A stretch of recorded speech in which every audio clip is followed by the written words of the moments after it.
ఈరోజు మనం పచ్చిశనగపప్పు పచ్చి కొబ్బరి కర్రీ చేసుకుందాం.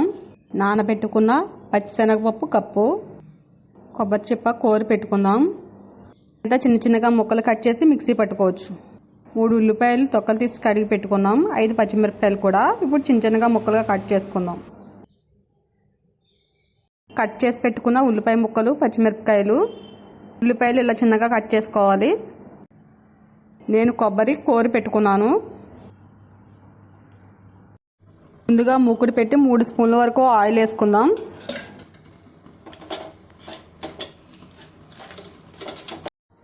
ఆయిల్ వేడెక్కింది. ముందుగా కట్ చేసుకున్న ఉల్లిపాయలు, పచ్చిమిరపకాయలు మనం వేసుకున్నాం.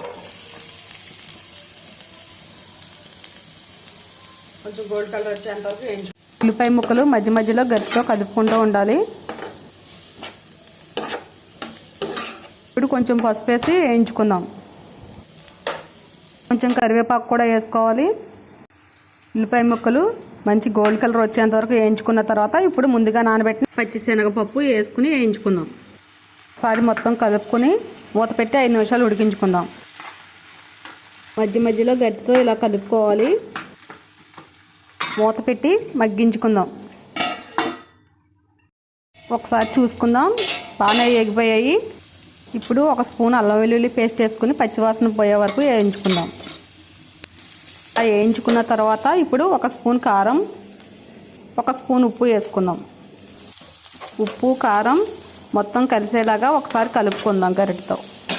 ఇప్పుడు 1 గ్లాస్ వాటర్ పోసి మూత పెట్టి 5 నిమిషాలు ఉడికించుకుందాం. ఇలా ఉడికించుకున్న తర్వాత ముందుగా కోరి పెట్టుకున్న కొబ్బరి వేసుకుందాం.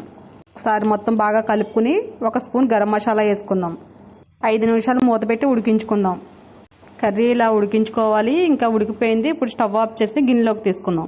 పచ్చిశనగపప్పు పచ్చి కొబ్బరి కర్రీ రెడీ. మీరు కూడా ట్రై చేయండి. సూపర్గా ఉంటుంది. చాలా ఈజీగా చేసుకోవచ్చు. ఎలా వచ్చిందో కామెంట్ చేయండి.